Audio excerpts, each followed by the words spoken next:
আমরা আগে নদী ভাঙনের মানুষগুলোকে বাঁচানোর চেষ্টা করি, তারপরে আমরা ওই কেবল কারটা স্থাপন করি। মানে সংসদ সদস্য, আমি তো আমার প্রধান প্রশ্নের মেইন প্রশ্নের মধ্যে একটি উত্তর আপনাদের সামনে উপস্থাপন করেছি যে আমাদের ওখানে কি পরিকল্পনা আছে। আপনি রোপওয়ের যেটা বিষয়টি বললেন, কেবল কারের যে বিষয়টি বললেন, এটি আমরা সম্ভব বিবেচনা করতে পারি অবশ্যই।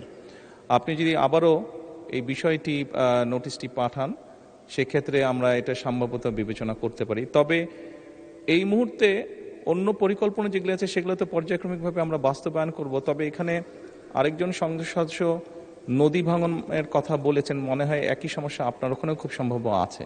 তো আমরা আগে নদী ভাঙনের মানুষগুলোকে বাঁচানোর চেষ্টা করি, তারপরে আমরা ওই কেবল কারটা স্থাপন করি। ধন্যবাদ।